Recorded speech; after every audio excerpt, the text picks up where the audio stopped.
Tothom, buenos días. En primer lugar, quiero agradecer al Colegio de la Abogacía de Barcelona su invitación por poder asistir y como presentador a este primer Congreso Europeo sobre la Insolvencia Personal. Gracias especialmente a Ana Navarro y a Carmen Fernández, que me han guiado para llegar hasta aquí. El título de la mesa, retos y propuestas sobre planes de reestructuración. Se trata de un tema, entiendo, de gran importancia dentro de la regulación de la segunda oportunidad, en que, con la intervención del moderador Gregorio de la Morena, compañero abogado, tres ponentes de primera línea en el derecho mercantil y especialistas en la regulación de la segunda oportunidad, nos van a ilustrar sobre cuáles son las dificultades y los retos con que nos podemos encontrar en relación con los planes de reestructuración de la deuda y cuáles son sus propuestas para resolverlos y superarlos. Sin más preámbulo, procedo a presentar a los ponentes. Esperanza Gallego Sánchez, catedrática de Derecho Mercantil de la Universidad de Alicante, vocal permanente de la sección mercantil de la Comisión General de Codificación del Ministerio de Justicia, vocal asimismo de la sección especial de la Comisión General de Codificación para la Reforma Concursal en el año 2011 y de la ponencia que ha redactado el texto refundido de la Ley Concursal del año 2020 y consultora internacional de Naciones Unidas y de la United States Agency of International Development, en cuyo ámbito asesora a distintos gobiernos de Hispanoamérica sobre las reformas del derecho mercantil, en particular acerca del derecho concursal. Francisco José García Martín Alférez, catedrático de Derecho Internacional Privado de la Universidad Autónoma de Madrid, ha publicado sobre diferentes aspectos de derecho internacional privado y transacciones fronterizas y ha representado al gobierno español como experto internacional en diferentes organismos internacionales como UNIDROIT, CENUDMI, Conferencia de la Haya o Consejo de la Unión Europea. Es miembro, asimismo, del Comité de Expertos designado por la Comisión Europea para la reforma del Reglamento Europeo de Insolvencia. Y, en último lugar, Amanda Cohen-Benchetrit, licenciada en Derecho por la Universidad de Granada, magistrada especialista mercantil en la sección primera de la Audiencia Provincial de Córdoba, en su calidad de magistrada asesora a la Secretaría de Estado, también magistrada especialista en el Consejo General del Poder Judicial para Asuntos Mercantiles, asesora en la Dirección General de Cooperación Internacional del Ministerio de Justicia desde febrero del 2018, asesora asimismo al Ministerio de Economía en el Tesoro en la negociación ante el Consejo de la Unión Europea de la propuesta de directiva sobre ejecución acelerada de garantías financieras, asiste como técnica a los Ministerios de Justicia y Asuntos Exteriores en la elaboración de informes relativos a cuestiones prejudiciales en materia de insolvencia, sociedades y derecho bancario. Es representante y jefa de la Delegación Española de los Grupos Trabajos 1, Pymes y 5 UNCITRAL Insolvencia, designada asimismo como experta representante en el Grupo de Trabajo de Derecho de Sociedades de la Comisión Europea desde julio del 2018, profesora asociada de la Universidad de Alcalá, etcétera, un largo etcétera. Y, en último lugar, presento al moderador, el compañero abogado Gregorio de la Morena Sanz, colegiado en Madrid, socio director de DLM Insolvia, licenciado en Derecho en la Universidad Complutense en el año 77, doctorado en el primer curso de Derecho Bancario y Bursátil de la propia universidad del año 80 y también un máster en Asesoría Jurídica de Empresas, Escuela de Práctica Judicial, miembro del, como he dicho, del Colegio de Abogados de Madrid, APAC, FIDE y AEDIN. Como abogado cuenta con una amplia experiencia en Derecho Procesal, Mercantil, Societario, Hipotecario, administrador y mediador concursal, responsable del Departamento Jurídico de Recuperaciones de BHE, coordinador de recuperaciones de Argentaria y letrado de BBVA hasta el año 2003. También es miembro docente del claustro del ICAM y ponente habitual en congresos concursales y tiene una multitud de publicaciones. En fin, sin más preámbulo y porque lo que importa es lo que van a decir nuestros ponentes, doy la palabra a Gregorio. Buenos días. En primer lugar, mi agradecimiento al Ilustre Colegio de Abogados de Barcelona, a Ivonne, a Martí Batllori, que son los que me han invitado. Y bueno, desde la entrada en vigor de la ley concursal en el año 2004, yo creo que si hemos aprendido algo, es que en la medida de lo posible, la insolvencia se tiene que detectar en los momentos iniciales y que la solución debe encontrarse principalmente fuera de los juzgados. Bueno, en esta mesa tenemos tres ponentes excepcionales. En primer lugar, intervendrá Francisco García Martín, que nos expondrá lo que son los pilares, los fundamentos, por qué este modelo y no otro en el modelo de reestructuración de lo que es el anteproyecto de ley aprobado el 8 de julio del 2021. En segundo lugar, intervendrá Esperanza Gallego, que nos hablará algo más concreto sobre lo que son los presupuestos, objetivos, subjetivo, el ámbito. Y en tercer lugar intervendrá Amanda Cohen, que nos hablará hacia dónde vamos, cuál es la visión internacional y el futuro. Yo, desde luego, de los tres ponentes he aprendido mucho. Si algo sé de derecho internacional en el mundo concursal, se lo agradezco a Paco, a Francisco García Martín. De Esperanza Gallego he aprendido también infinidad. Y con Amanda siempre es un placer estar con ella en grupos de trabajo, porque siempre aporta y siempre aprende uno. Así que, Paco. Bien, muchas gracias, Gregorio. Antes de nada, quiero agradecer al Colegio de Abogados de Barcelona la amabilidad que ha tenido en invitarme a estas jornadas y, bueno, el placer enorme que es para mí compartir mesa con Esperanza, con Amanda como componentes y estar presididos y moderados por Gregorio. Como apuntaba Gregorio, yo voy a intentar exponer aquellas ideas fundamentales que, a mi juicio, facilitan la lectura y la comprensión del libro segundo tal y como queda en el anteproyecto, y no solo la estructura del nuevo libro segundo, sino también el contenido más fundamental de este nuevo libro. Yo creo que a día de hoy ya todos estamos familiarizados con, como se dice ahora, la narrativa del derecho preconcursal, es ese régimen especial cuya finalidad es la reestructuración, sobre todo, del pasivo de las empresas viables pero en dificultades financieras, y de lo que se trata es de salvar estas empresas viables. Es un régimen especial, por un lado, por contraposición con el régimen común, el del Código Civil o el de la Ley de Sociedades de Capital, porque se ha demostrado que los problemas de acción colectiva que plantean las situaciones de dificultades financieras no se pueden resolver conforme a esas reglas, y por otro lado es un régimen especial también por contraposición con el procedimiento concursal, porque, como apuntaba Gregorio, también la experiencia nos ha demostrado que es muy difícil reestructurar empresas en concurso y que el concurso, en más allá del 90% de los casos, aboca inevitablemente a la liquidación de las empresas. Y a partir del año 2009, el legislador español intentó o empezó a introducir herramientas en nuestro sistema para abordar los problemas que plantean esas empresas viables económicamente, pero inviables financieramente. Este sector ha ganado autonomía conceptual y sistemática en el texto refundido, tal es así que se ha dedicado un libro segundo, y yo creo que esta autonomía conceptual y sistemática se consagra en el anteproyecto, de tal manera que, como dicen algunos autores, ya no solo hablamos de un régimen especial del derecho preconcursal, sino que incluso se puede empezar a hablar de un derecho especial.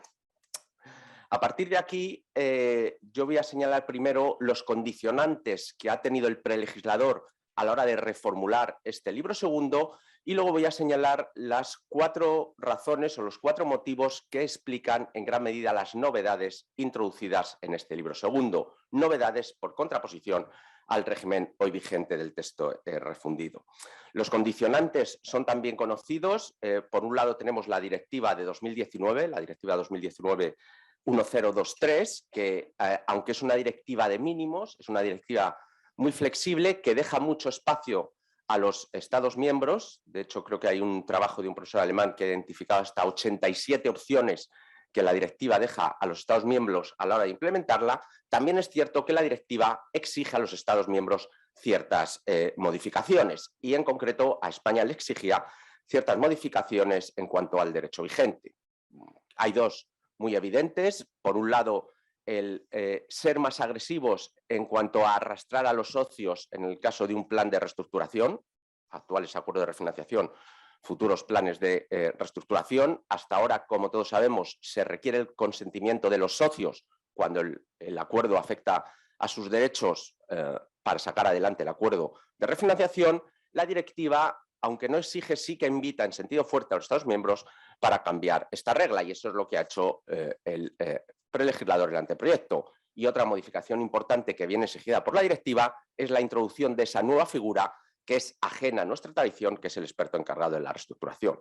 Por un lado, el condicionante normativo de la directiva y por otro lado también el derecho vigente, porque lo que sí que ha sido el prelegislador consciente es de que nuestro derecho preconcursal, el actual libro segundo, ha funcionado relativamente bien en la práctica, o ha funcionado bastante bien en la práctica, y que pese a la necesidad de implementar la directiva en España, tenía bastante sentido mantener la estructura del actual libro segundo y la estructura de nuestro vigente derecho preconcursal.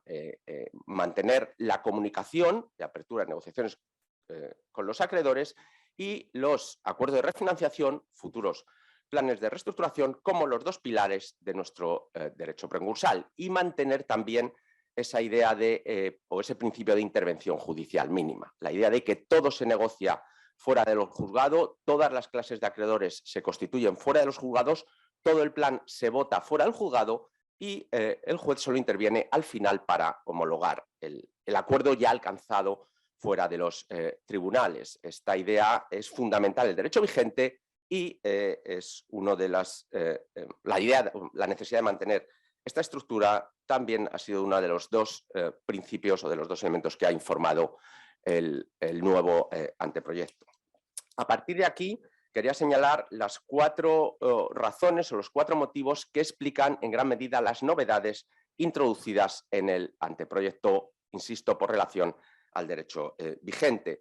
La primera razón es la que acabo de señalar: la directiva nos exige introducir ciertas modificaciones en nuestro derecho vigente, esa figura del experto encargado de la reestructuración, que la directiva no denomina como tal, pero bueno, que hemos preferido, o se ha preferido denominar experto más que administrador, para señalar la idea de que él no administra, sino simplemente media, asesora, atiende o informa al juez, pero no es un administrador. El deudor sigue administrando y gestionando su patrimonio, el arrastre de los socios o bueno, pues la suspensión o la imposibilidad de terminar o resolver contratos por incumplimientos previos a la comunicación. Estos son elementos que están en el anteproyecto y que vienen exigidos por la directiva. La segunda razón que explica las novedades es la necesidad de resolver algunas ambigüedades que se habían detectado en el derecho vigente, que no vienen exigidas directamente por la directiva, pero que la práctica nos ha demostrado que resultaba oportuno resolver ciertas ambigüedades o incertidumbres. Y, por ejemplo, se contiene una regla sobre la afectación y el cómputo de los créditos contingentes, que había dado lugar a bastantes problemas en la práctica, del cómputo de las líneas de crédito o incluso de el régimen de los contratos de derivados, que suelen ser habituales en los procedimientos de reestructuración. Esto había dado lugar a ciertas dificultades prácticas y el anteproyecto ha intentado resolver estas dudas. El tercer tipo de razón, o el tercer tipo de motivos que explica las novedades, es la necesidad, o lo que ha considerado el prelegislador, la necesidad de eliminar o suprimir ciertas instituciones que pues no se habían demostrado muy funcionales en la práctica. Y bueno, pues tenemos 3 ejemplos evidentes. Por un lado, el acuerdo extrajudicial de pagos, pues parecía que había consenso que no estaba funcionando bien, que no era una herramienta útil para reestructurar la deuda en el caso de las personas físicas o de determinadas microempresas, y por eso se ha sacado de la caja de herramientas preconcursal. Se entiende que los planes de reestructuración o el futuro procedimiento para las micropymes subvenían a las necesidades de ese acuerdo extrajudicial de pagos.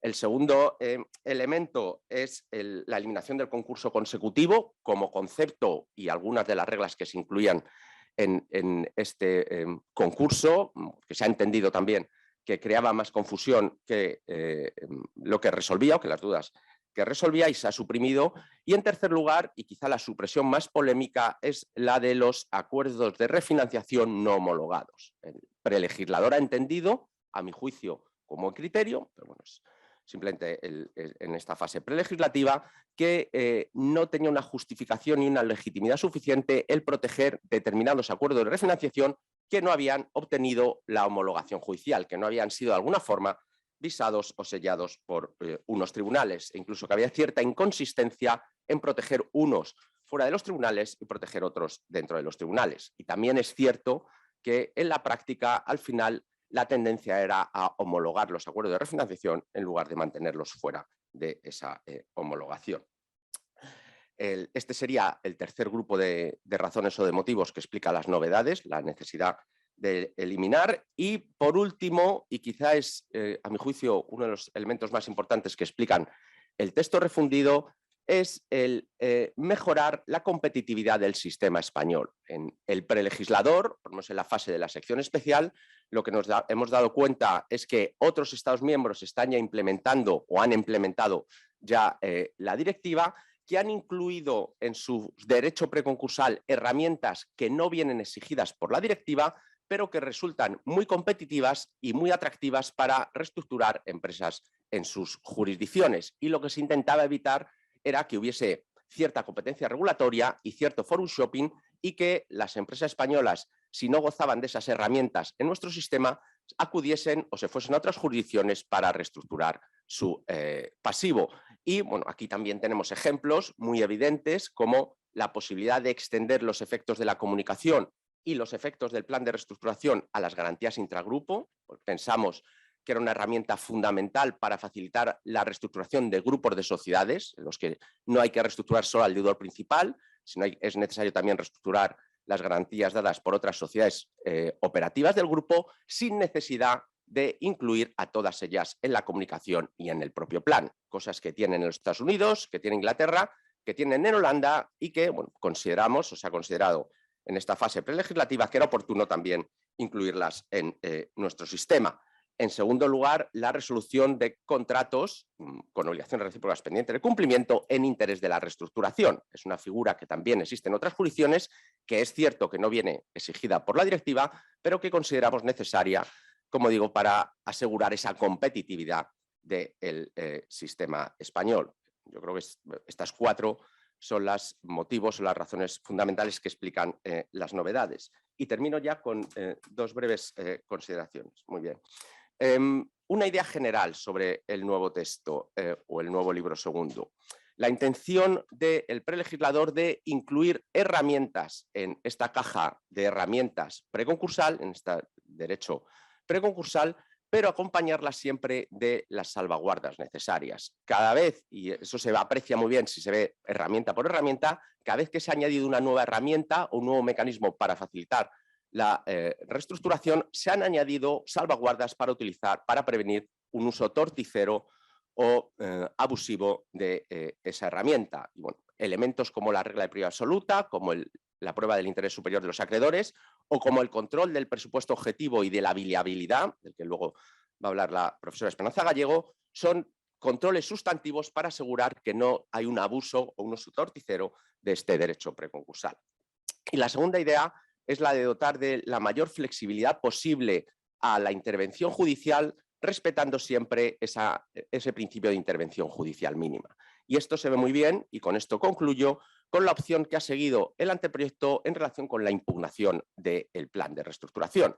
La directiva, según lo ha entendido la sección especial, no permite mantener el sistema vigente en España, conforme al cual hay una homologación ex parte y la impugnación es ante la misma autoridad que ha homologado el plan, y da dos opciones a los Estados miembros: o una homologación en instancia única pero con contradictorio previo por los acreedores disidentes, o una homologación ex parte, como el sistema vigente en España, pero en ese caso impugnación ante una instancia superior. Estos son los dos sistemas que deja la directiva. Si ven el anteproyecto, y ahí es la idea de flexibilidad, el prelegislador español no ha optado por ninguno de esos dos sistemas, sino que ha dejado que jueguen los dos y que sean los propios interesados los que escojan cuál de los dos es preferible en atención a las circunstancias de cada caso. Yo creo que esto es un elemento que permite visualizar muy bien la idea de introducir nuevas herramientas, dar la mayor flexibilidad posible y que sean los propios afectados los que decidan cuál herramienta escogen en atención a las circunstancias de cada proceso de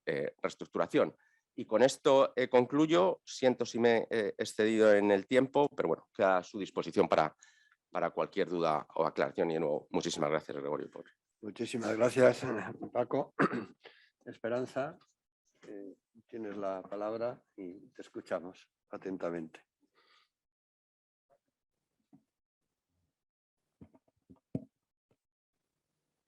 Creo que si nos apaga uno, no sé. Ya. Muchas gracias. felicitar también al Colegio de la Abogacía de Barcelona por este congreso y en particular a su decana, que demuestra con ello pues, que siempre también en estos asuntos está a la vanguardia del derecho más actual. Y agradecer al colegio, por supuesto, la invitación a estar aquí hoy rodeada de tantos colegas, tanto en la mesa como ahí en las sillas, colegas, muchos de ellos amigos. Y agradecer también la amable presentación que ha tenido Bernardo y Gregorio, que sin duda es totalmente inmerecida por mi parte. Los planes de reestructuración, como ha dicho el profesor García Martín, son el núcleo central de la reforma que prevé el anteproyecto de reforma de texto refundido de la ley concursal. Es el marco de reestructuración preventiva esencial, porque el resto de los marcos, por ejemplo, la suspensión de ejecuciones y otros más, son simplemente instrumentales para la consecución de este plan de reestructuración, porque con ellos lo que se quiere es facilitar o promover la negociación y la aprobación de estos planes.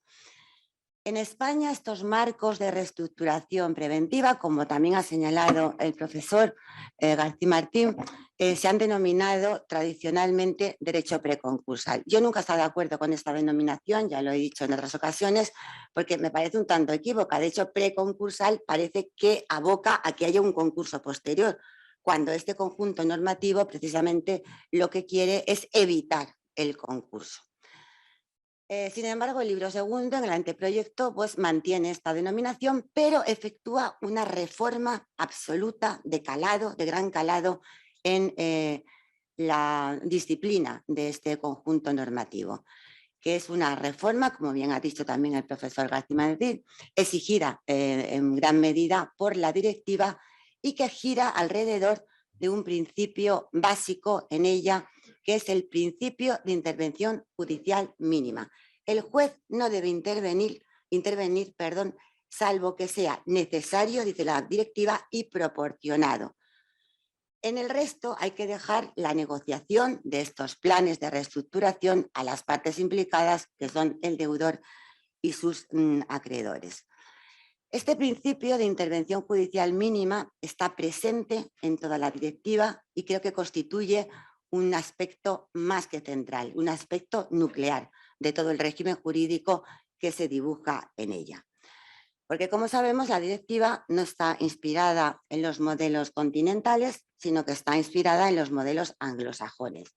En el derecho inglés, desde el punto de vista de que la solución a la reestructuración de empresas temprana debe proceder o debe efectuarse en un ámbito extrajudicial, y en el derecho norteamericano en cuanto a los institutos que esa directiva ha elegido para llevar a cabo este tipo de reestructuraciones. El anteproyecto que ha hecho a mi juicio. Bueno, pues ha acogido estos principios, pero en mi opinión es muy cuestionable el ámbito subjetivo de aplicación que ha concedido a esta normativa. Porque verán ustedes, los planes de reestructuración, con todas estas ventajas que acabo de comentar y otras más que no puedo por falta de tiempo, se aplican solamente a las personas naturales y a las personas jurídicas que ejerzan una actividad empresarial o profesional. No digo nada ahora de las personas naturales porque ya se ha hablado de ellas, pero bueno, lo importante ahora es que se aplica a este tipo de personas que realicen una actividad empresarial o profesional, pero se excluye a las personas jurídicas y naturales que sean titulares de microempresas. Yo creo que esta orientación es cuestionable por varios motivos. Uno, creo que no se ajusta a la convergencia europea. Desde la recomendación de 2012, desde la comunicación de 2012, perdón, pasando por la recomendación de 2014, que tan buena acogida ha tenido en los tribunales españoles, y terminando por ahora en la directiva, la reestructuración preventiva tiene como eje central, según he dicho, el ámbito extrajudicial. Y esto se hace no sin fundamento, sino porque el mercado ha demostrado que la reestructuración extrajudicial es la que tiene mayor eficacia o la que puede demostrar mayor eficiencia.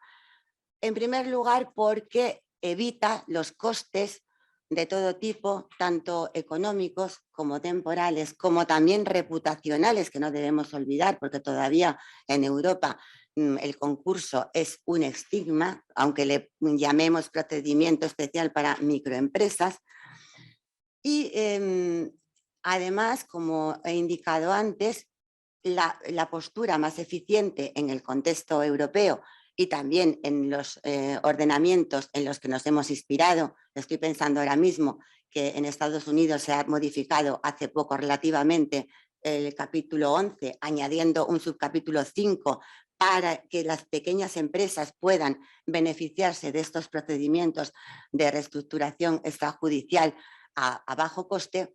Pues el entorno demuestra que lo más eficiente es dejar que la solución a la crisis de la empresa se lleve a cabo o se consiga por los interesados, es decir, por el deudor y sus acreedores, y que el juez tenga una intervención mínima que se limite simplemente a salvaguardar los intereses de los posibles afectados y en concreto o sobre todo de los acreedores. Y esto lo haga en momentos muy puntuales, tal y como además quiere la directiva.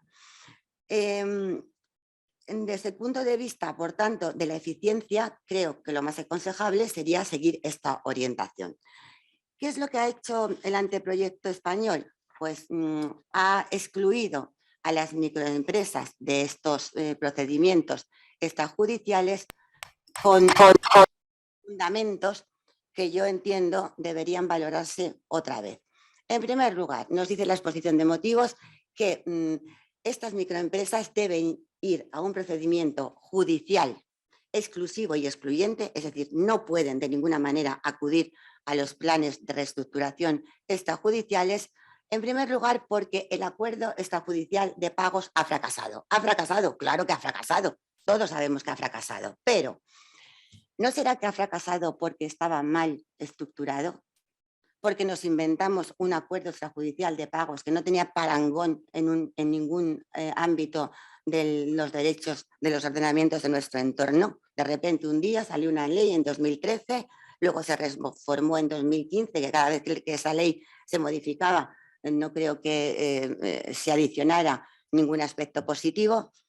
Pero es que ahora la situación es completamente distinta. Ahora tenemos para las pequeñas empresas un procedimiento de reestructuración extrajudicial adaptado a las peculiaridades de estas pequeñas empresas, que es lo que quiere la directiva, que es lo que impone la directiva. Entre otras cuestiones, por ejemplo, en este acuerdo de reestructuración adaptado a las pequeñas empresas, según recoge nuestro propio anteproyecto, pues se excluye la regla de la prioridad absoluta, hay una prioridad relativa. Se excluye la reestructuración forzosa, es decir, los planes de reestructuración no se pueden imponer a las pequeñas empresas sin el consentimiento de sus socios, entre otras peculiaridades. Por lo tanto, el hecho de que el acuerdo extrajudicial de pagos fracasara, no creo que ahora, con este nuevo procedimiento, sea una justificación suficiente para excluir a las microempresas del ámbito extrajudicial. Luego nos dicen que es que este procedimiento que se ha creado otra vez es nuevo y con poco parangón en el ordenamiento comparado, o sea, es el mismo defecto en que se incurrió la primera vez, a mi juicio, nos dicen que este procedimiento es muy sencillo, 50 artículos, pero no solamente es que tenga 50 artículos, sino que además se efectúan remisiones a tanto el procedimiento del libro primero, es decir, el concurso, como en su caso a los procedimientos del libro segundo. Es decir, que lo que quisimos eliminar con el texto refundido de ley concursal, las remisiones, las reiteraciones, los artículos bis, ter, quinques, quater, todo eso vuelve con el anteproyecto. Y luego además yo no creo que simplemente por excluir a estas reestructuraciones del ámbito extrajudicial se vayan a solventar los problemas que ocasionaron los acuerdos extrajudiciales de pago o los concursos de pequeñas empresas. ¿Por qué? Porque hay que ser honestos y sinceros. El principal problema no era ni siquiera la mala estructuración de ese procedimiento, sino que era uno muy puntual, el tratamiento del crédito público. Tenemos que ser conscientes de que las pequeñas empresas dependen en gran medida, son sus mayores acreedores, los acreedores públicos. Yo no estoy diciendo ahora que tengamos que excluir absolutamente todos los privilegios. Lo que sí estoy diciendo es que en las pequeñas empresas al menos debería matizarse los privilegios, sobre todo procesales, que se concede al crédito público. Por poner un ejemplo, en el anteproyecto, una microempresa no puede acceder al procedimiento de continuación si lo hace en insolvencia inminente y quiere, en probabilidad de insolvencia y quiere que el crédito público esté afectado por el acuerdo. Es decir, que el principal acreedor de las pequeñas empresas, que es el acreedor público, no puede estar involucrado en un procedimiento de reestructuración cuando existe probabilidad de insolvencia. Pero si es que precisamente el presupuesto objetivo de la probabilidad de insolvencia es lo que la directiva promueve como mejor estadio en el que puede efectuarse la reestructuración, pero si no dejamos reestructurarse porque excluimos al principal acreedor, ¿qué sentido tiene el resto del procedimiento? Y esto es un solo ejemplo, hay muchos más en el contexto del anteproyecto. Y en segundo lugar, creo que este procedimiento judicial no solamente no resuelve este gran problema, sino que acrecienta otros problemas. Y con esto ya voy terminando. Uno principal es el mediador concursal. Sabemos que el mediador concursal ha fracasado, efectivamente. ¿Y por qué ha fracasado? Pues principalmente porque los mediadores concursales no tienen ningún incentivo, porque el legislador tiene la idea de que estos señores pues, tienen que trabajar casi gratis, sin recibir una retribución razonable. ¿Pero por qué es necesario el mediador concursal en este tipo de procedimientos para pequeñas empresas? Pues les voy a decir, aunque ustedes ya lo conocen, porque un pequeño empresario carece de formación en esta materia, carece de asesores especializados y no los puede pagar.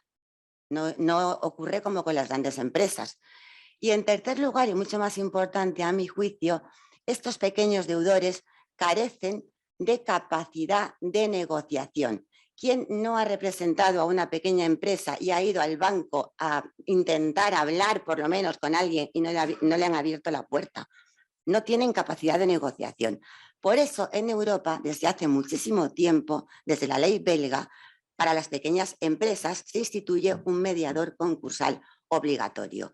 Y esta además también ha sido una de las circunstancias que se han incluido en la reforma del capítulo 11 en Estados Unidos para las pequeñas y medianas empresas. En el capítulo 11 general no es obligatorio nombrar un mediador concursal o, como le llamen ellos, administrador de la insolvencia. ¿Por qué? Porque una gran empresa tiene dinero para pagar a sus propios asesores y no solamente el deudor, sino los acreedores también. Pero una pequeña empresa no lo tiene. Entonces se necesita un mediador concursal que cumpla con estas funciones y que resuelva los problemas de déficit en que incurre este tipo de deudores. ¿Qué es lo que ha hecho el anteproyecto? Ya con esto termino, no voy a poder hablar de presupuesto objetivo. ¿Qué es lo que hace el anteproyecto? Pues nada, como no se le puede pagar bien al mediador, lo elimina del procedimiento judicial, elimina al mediador. Y nos coloca un experto en la reestructuración, que es, como bien ha dicho el profesor García Martín, un señor nuevo que en la directiva se llama administrador de en materia de reestructuración y nosotros llamamos experto en la reestructuración. Y lo hacemos así según la exposición de motivos del anteproyecto porque no tiene funciones de administrador concursal. Es decir, no puede intervenir ni tampoco sustituir las facultades de administración y disposición del deudor. Es una persona que se limita a asesorar al deudor y a sus acreedores, según dice el anteproyecto, en la negociación y en la aprobación del plan de reestructuración. Pero claro, primero, ¿esto quién lo necesita? ¿Una gran empresa? No. por eso el nombramiento de este experto en materia de reestructuración, en la reestructuración de grandes empresas y en la reestructuración de pequeñas empresas, es voluntario. Ahora, en el procedimiento judicial de microempresas no se justifica que siga siendo voluntario. Y además, otra, creo, inconsistencia adicional, en los procedimientos de reestructuración, sean de grandes o de medianas y pequeñas empresas, hay algunos supuestos obligatorios en que debe nombrarse este experto en la reestructuración. Sin embargo, en las micro, que son las que más lo necesitan, han desaparecido, no sé si de forma con intención o no, han desaparecido estos supuestos de nombramiento obligatorio. Y claro, ¿qué microempresa va a nombrar voluntariamente a un experto en la reestructuración?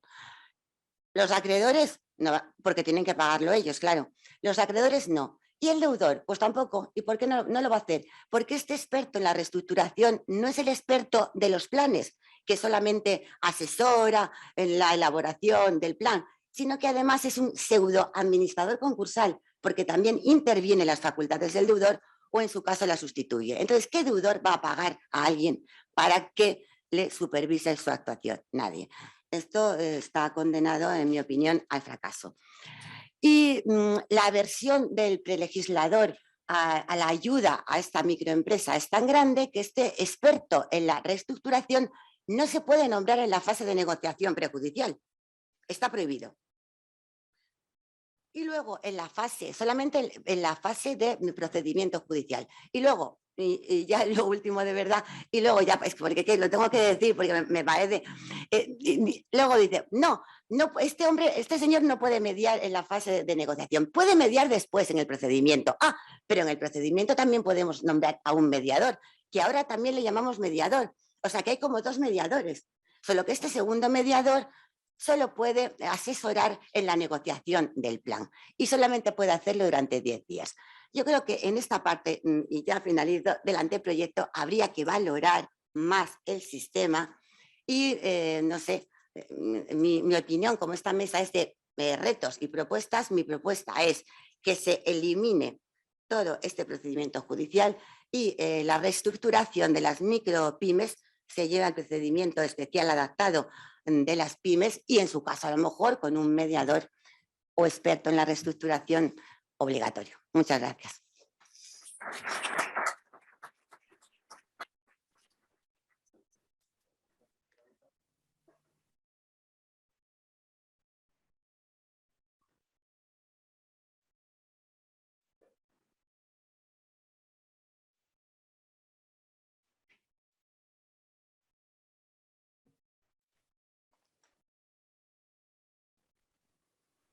Amanda.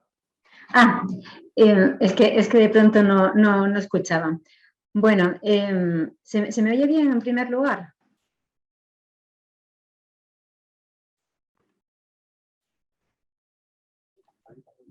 Sí, se oye bien. Vale, perfecto, muchas gracias. Bueno, en primer lugar quería, por supuesto, empezar mi intervención agradeciendo al Ilustre Colegio de Abogados de Barcelona y a los organizadores de este magnífico congreso por la invitación y por hacerme partícipe de este proyecto en su primera edición. La verdad es que el programa me parece realmente impresionante y desde luego la materia es de rabiosa actualidad. Y por otra parte es un auténtico placer compartir mesa, aunque en este caso, en mi caso, mesa virtual, me hubiera encantado estar presencialmente en la sede del Colegio de Abogados, pero no me ha sido posible por cuestiones de agenda, pero en todo caso es un placer compartir mesa con Bernardo, con Gregorio, con Paco y con Esperanza.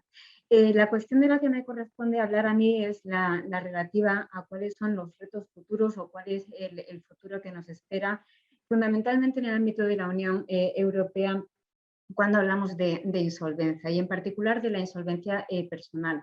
Si me permiten, voy a compartir con ustedes una presentación, voy a compartir pantalla, espero que vaya bien técnicamente.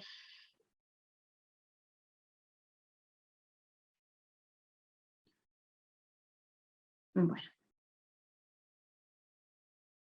¿Se puede ver la presentación bien? Ahora sí. Vale, fenomenal. Muchas gracias.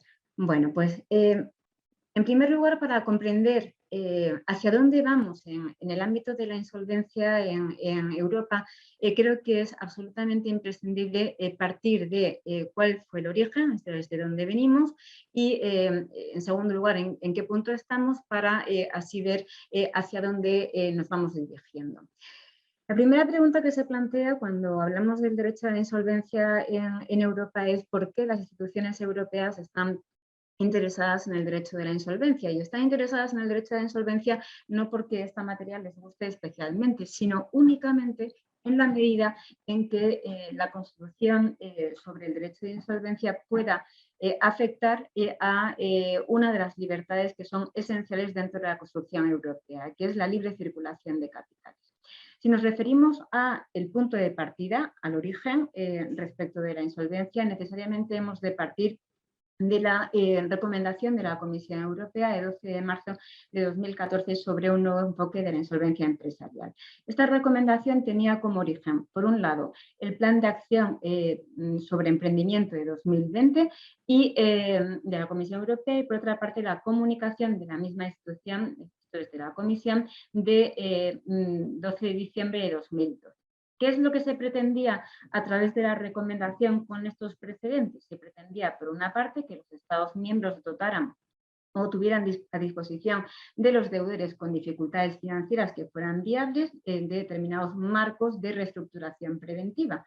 Y, en segundo lugar, establecer un sistema efectivo de segunda oportunidad que permitiera a los deudores honestos, a los empresarios honestos, en el caso de, como veremos posteriormente, de la directiva, disponer de un sistema efectivo de liberación o exoneración de deudas. Se consideraba de esta manera que, facilitando la segunda oportunidad a los empresarios, se lograrían mayores tasas de actividad por cuenta propia, lo que redundaría en beneficio del funcionamiento de la economía. ¿Qué ocurrió? La Comisión Europea llevó a cabo un estudio de impacto en 2015 y 2016, un estudio que tenía por finalidad examinar cuál era el grado de observancia de los principios incorporados en esa recomendación, y el grado de observancia de esas recomendaciones o de esas disposiciones era realmente poco uniforme. Mientras que algunos Estados miembros sí habían empezado a introducir esos mecanismos, no ocurría lo mismo con otros Estados miembros. Eso llevó a la Comisión a valorar la necesidad de presentar un texto vinculante o de empezar a trabajar en un texto vinculante en el ámbito de la insolvencia. Y de ahí que el 23 de noviembre de 2016 la Comisión Europea presentara su propuesta de directiva sobre marcos de reestructuración preventiva, que después de un largo periodo negociador culminó en la directiva que fue publicada en el Diario Oficial de la Unión Europea el 26 de junio de 2019, con entrada en vigor el 16 de julio de 2019. Con arreglo al artículo 34 de la directiva, los Estados miembros teníamos un plazo de 2 años para la transposición de la directiva. No obstante, ese propio artículo 34 contemplaba la posibilidad de acogerse a una prórroga de 1 año adicional en el caso de que se experimentaran por parte del Estado miembro especiales dificultades en la transposición de la directiva. Y en este sentido tengo que decir que 23 de los 27 Estados miembros se acogieron a la prórroga contemplada o permitida por la propia directiva. Eso nos llevaría a que, en el caso de España, que también se acogió a esa posibilidad de prórroga, en principio tendríamos hasta el 17 de julio de 2022 para la transposición de la directiva. Pero debe tenerse en cuenta, por otra parte, como consecuencia del plan de reestructuración y de resiliencia y los fondos Next Generation, que en el caso de España la reforma concursal constituye uno de los hitos necesarios para poder obtener los fondos de la Unión Europea. y que España se ha comprometido con las instituciones europeas a llevar a cabo esta reforma concursal y a tenerla en vigor antes de final del segundo trimestre de 2022, lo que nos llevaría a, como fecha máxima, en principio, a priori, si no existe ninguna dificultad en el proceso de tramitación parlamentaria, a tener que tener en marcha o en vigor esta reforma concursal el 30 de junio del año 2022. Volviendo ya a las líneas esenciales de la directiva, para comprender hacia dónde vamos hacia el futuro, debemos tener en cuenta, en primer lugar, que la directiva supone una novedad en el ámbito de la insolvencia, porque en el ámbito europeo, porque hasta ese momento únicamente contábamos como norma que regulara el fenómeno de la insolvencia en Europa, el reglamento de insolvencia. Primero, el reglamento 1346/2000 y posteriormente el 848/2015. Este reglamento, el reglamento de insolvencia, tanto en su versión de 2000 como en su versión de 2015, lo cierto es que es una norma de derecho internacional privado, que tiene disposiciones sobre ley aplicable, sobre competencia judicial, sobre reconocimiento y ejecución, sobre normas en relación a la cooperación y a la coordinación entre autoridades judiciales y de estas con los administradores concursales y los administradores concursales entre sí, y normas sobre interconexión de registros concursales. Pero no servía para superar las diferencias que pudieran existir entre las legislaciones de los Estados miembros, y estas diferencias entre las legislaciones de los Estados miembros podrían tener un impacto, una repercusión negativa sobre el desarrollo del mercado interior y sobre esa libre circulación de capital. Lo que pretende la directiva sobre marcos de reestructuración preventiva es precisamente reducir los obstáculos a la libre circulación de capitales derivados de esas diferencias normativas entre los Estados miembros. El precedente de la directiva lo constituye esa recomendación a la que me he referido anteriormente de la Comisión Europea de 12 de marzo de 2014 sobre el nuevo enfoque de la insolvencia empresarial y el fracaso empresarial. Y el modelo seguido en la regulación, como anteriormente se ha dicho en la mesa, es el modelo anglosajón. No solamente el de los Schemes of Arrangement del Reino Unido, sino también el Chapter 11 del Bankruptcy norteamericano. El objetivo que tiene la directiva es, por una parte, garantizar que las empresas viables puedan acudir en un momento temprano a marcos de reestructuración preventiva y, al mismo tiempo, asegurar que aquellos empresarios honestos que han podido tener mala suerte en su proyecto empresarial puedan acogerse a un sistema efectivo de segunda oportunidad, de exoneración de deuda.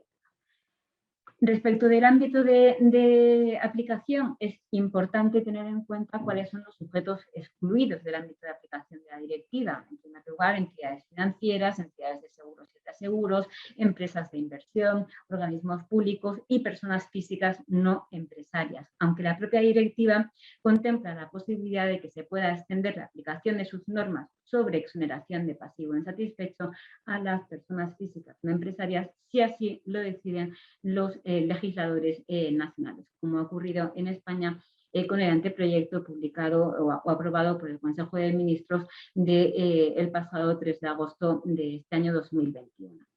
En relación con el objeto de la directiva, lo marca claramente el artículo 1, de manera que los Estados miembros tienen que establecer normas que regulen, por una parte, los marcos de reestructuración preventiva que deben estar a disposición de los deudores con dificultades financieras que se encuentren en la versión inglesa del texto en probabilidad de insolvencia, y me refiero a la versión inglesa porque en el caso de la versión española se habla de deudores con dificultades financieras que se encuentren en estado de insolvencia inminente, lo que plantea la duda de cuál es el presupuesto habilitante para poder acudir a esos marcos de reestructuración preventiva. Yo creo que en este sentido el prelegislador ha resuelto muy bien esa duda que planteaba la traducción de la directiva en la versión española, y actualmente en el texto de anteproyecto se expulsa toda sombra de duda sobre cuál es el presupuesto habilitante para poder acudir a los marcos de reestructuración. En segundo lugar, la directiva establece normas sobre procedimiento de exoneración de deudas, Y, en tercer lugar, determinadas medidas para lograr el incremento de la eficiencia respecto de los procedimientos de insolvencia, procedimientos de reestructuración y procedimientos de exoneración de deudas. Muy brevemente, en relación con los marcos de reestructuración preventiva, se establece la obligación de los Estados miembros de poner a disposición de los deudores con dificultades financieras que se encuentren en esa probabilidad de insolvencia marcos de reestructuración preventiva, marcos de reestructuración que le permitan reestructurarse de una manera efectiva y de manera temprana. ¿Con qué finalidad? Con el objetivo de garantizar su viabilidad, con el objetivo de evitar su insolvencia y con el objetivo de eludir o evitar la liquidación innecesaria de aquellas empresas que sean viables.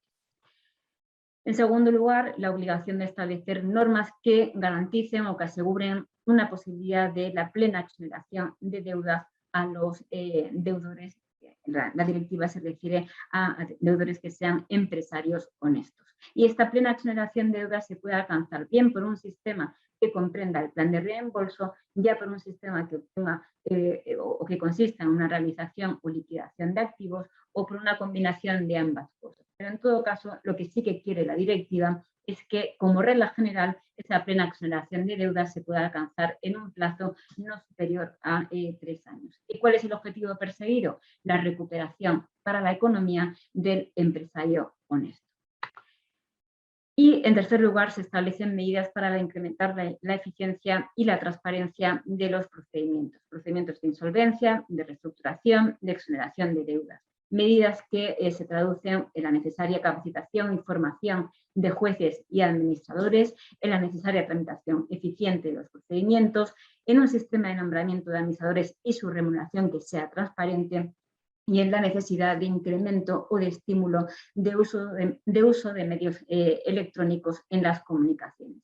Estas normas contenidas en los artículos 25 y siguientes de la directiva rescatan la idea sobre la necesidad de regular en España el Estatuto de la Administración Concursal, como efectivamente se ha recogido en las últimas disposiciones del anteproyecto aprobado por el Consejo de Ministros el 3 de agosto pasado. ¿Y qué cuestión se plantea aquí? Durante esta fase que estamos viviendo con el COVID, cuando vino la pandemia, el núcleo duro de la pandemia, lo cierto es que se oyeron muchas voces críticas. Se decía que la directiva no era la panacea, que la directiva no venía a dar solución a aquellos problemas que se habían suscitado con la pandemia.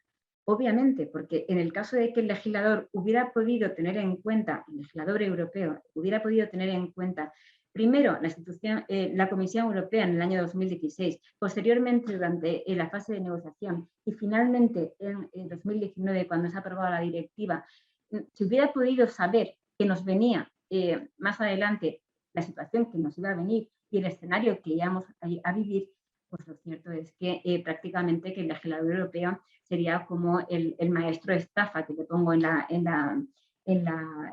diapositiva, que ya el nombre del maestro es francamente indicativo. ¿Por qué? Pues porque en ese caso supondría que el legislador europeo tendría una bola de cristal e iba a saber pues prácticamente pues, todo lo que iba a ocurrir, las necesidades que se iban a suscitar en el ámbito de la insolvencia. Pero en todo caso, no siendo ningún adivino, lo cierto es que sí que se plantea y sí que se están planteando las instituciones europeas si es suficiente la directiva para dar respuesta a los problemas y a las situaciones que se está planteando en el ámbito de la insolvencia. Y se ha llegado a la conclusión de que no es suficiente y, de hecho, desde hace ya más de un año, otra vez se está poniendo en marcha la rueda de las instituciones europeas, de los trabajos, en particular del grupo de expertos de la Comisión Europea, y se quiere profundizar en la línea de la armonización en materia de insolvencia, en orden a facilitar precisamente esa libre circulación de capitales en el mercado interior, mejorar la ejecución de las deudas. En particular preocupa la situación de los préstamos no dudosos, los denominados NPLs, y procurar en definitiva la segunda oportunidad efectiva a las personas naturales. Se pretende en este sentido establecer definiciones comunes en el campo de la insolvencia y principios y reglas comunes en el ámbito de la reestructuración. Se quieren definir reglas claras de acceso al procedimiento de insolvencia, de comunicación de créditos, de clasificación de créditos.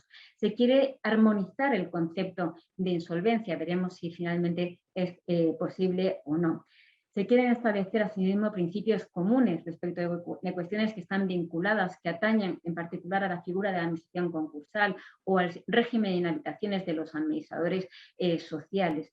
Se quieren establecer reglas que profundicen en cuanto a el régimen o el tratamiento de un régimen simplificado de insolvencia en relación con las personas naturales y su posibilidad de acceso a la segunda oportunidad, así como normas especiales de insolvencia de las pymes para lograr un procedimiento que se base en la reducción de tiempos y de costes. Y todas estas nuevas iniciativas, estas líneas de trabajo, estas líneas de actuación, se quieren plasmar bien sea en una recomendación, bien sea en una directiva o bien en una combinación de ambas. Por el momento no se ha definido. Lo que sí es cierto es que en el ámbito de la insolvencia personal, todo apunta a que el camino que se va a seguir sea muy parecido al que actualmente tenemos en el libro tercero del anteproyecto de reforma del texto refundido de la ley concursal, que a su vez tiene como modelo, que se decía anteriormente que no tiene parangón en el derecho comparado, pero lo cierto es que sí tiene como modelo el texto, la guía sobre el régimen simplificado de la insolvencia, que se ha aprobado recientemente por la Comisión de la CENUDME, la Comisión de UNCITRAL, en julio de 2021. Este procedimiento está basado fundamentalmente en el criterio de eficiencia, en el criterio de intervención mínima de profesionales y del juez, precisamente para no demorar los tiempos de resolución y para no suponer un incremento de costes. Está basado en la digitalización, en el incremento del uso de medios de comunicación de ámbito digital o telemático, en un carácter flexible y modular del procedimiento y en un impulso a instancia de los interesados, deudor y los acreedores. No supone necesariamente el hecho de que se expulse a los profesionales, sino que los interesados, deudor y los acreedores deben medir si efectivamente requieren la presencia de esos terceros para la resolución de la cuestión o del problema que tienen encima de la mesa. Y veremos por dónde marchan estos trabajos, pero en todo caso la situación actual con la directiva no queda aquí, sino que ya están poniendo en marcha nuevamente la rueda para profundizar en el ámbito de la armonización en la regulación de la insolvencia. Y hasta aquí mi exposición. Muchísimas gracias por su atención y quedo a su disposición para cualquier cuestión. Gracias.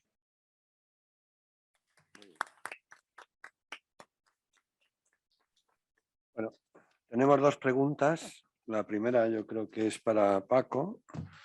Dice, su opinión sobre si el experto en reestructuraciones debe ser un administrador concursal y si no le parece una contradicción en que el experto en reestructuraciones no pueda ser posteriormente administrador concursal en caso de que el concurso se declare, mientras que en el actual PRIPAC sí. Bien, bueno, son preguntas muy delicadas. Yo creo que, vamos a ver, porque ha habido mucha crítica al régimen del experto y como ha explicado muy bien la profesora Esperanza Gallego, el problema es que una misma figura cumple muy distintas funciones según el tipo de empresa. En las grandes empresas no necesitamos expertos en la reestructuración. Es bastante incómodo que nos obligue la directiva a nombrarlos. En cambio, en las pequeñas y las microempresas sí que es necesario esta figura. Y por eso yo creo que el anteproyecto tiene un problema a la hora de diseñar. Un problema no. Es decir, lo que hace es diseñar una figura que muy amplia, muy flexible, que luego permita ajustarse a las necesidades de cada caso. Dicho esto, yo creo que a priori el experto en la reestructuración no tiene por qué ser necesariamente un administrador concursal. O dicho de otra forma, como sus funciones son distintas, creo que no debemos proyectar necesariamente la figura del administrador concursal sobre la figura del experto. Naturalmente, los administradores concursales tendrán muchos de ellos calificación para ser experto en la reestructuración, pero no es una equivalencia que tengamos que hacer como necesaria. Y en cuanto a a la inconsistencia, yo creo que no sé si la inconsistencia es del libro segundo o del PRIPAC, pero yo sí que les digo una cosa. En mi experiencia, cuando hacemos reestructuraciones, yo no querría que el que he nombrado yo, si luego hay un concurso, fuese administrador concursal, porque me siento más incómodo negociando un plan de reestructuración con alguien que luego sé, en el procedimiento concursal, que va a revisar todo lo que hemos hecho en esa fase. Yo creo que disuade mucho el que luego el experto sea administrador concursal. Por lo tanto, a mí me parece muy razonable, desde el punto de vista de los incentivos de las partes, la opción del libro segundo. El problema es si en el PREPAC bueno, pues hay inconsistencia, pero por otro lado, como la función en el PREPAC es muy distinta de la del experto, yo creo que tampoco es inconsistente que en un caso pueda ser administrador concursal y en el primer caso, en el de reestructuración, no pueda ser administrador concursal, porque insisto, son funciones muy distintas de uno y otro. Y dicho todo esto, bienvenidos los administradores concursales que se hagan expertos en la reestructuración. El libro segundo ni el anteproyecto quiere disuadir de esto, pero sí insistir en la idea de que son figuras que cumplen una función muy distinta. Bueno, hay otra pregunta para Esperanza.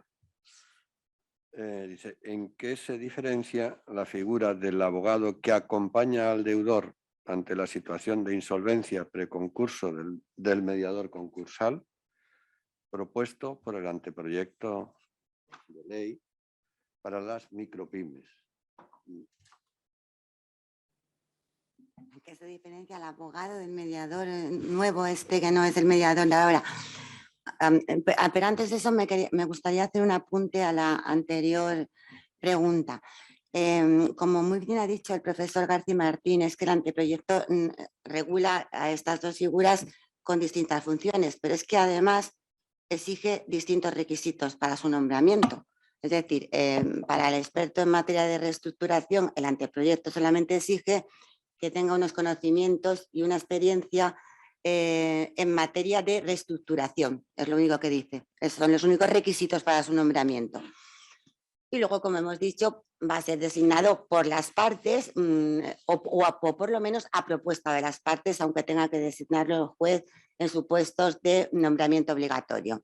Sin embargo, para el administrador concursal el sistema es muchísimo, los requisitos son muchísimo más rígidos, porque lo que hace el anteproyecto es reproducir el sistema actual, y digo actual entre comillas, porque como todos sabemos que aunque nunca se ha aplicado, o sea, es un sistema que está desde 2014, pero nunca se ha aplicado, seguimos con el régimen de 2011, pero bueno, está ahí. Y lo único que ha hecho ha sido,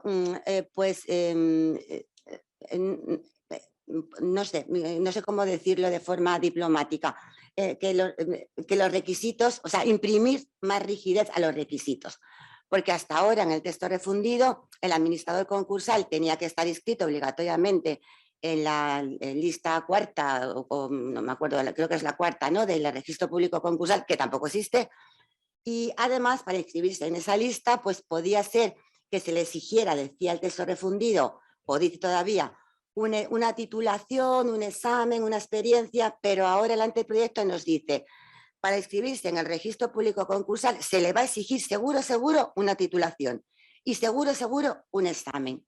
Y además luego sabemos que el nombramiento de administrador concursal se procede primero por lista secuencial y en ciertos casos por designación judicial. Es decir, que experto en materia de reestructuración y administrador concursal en el texto del anteproyecto en principio no tienen nada que ver, ni de requisitos ni de designación.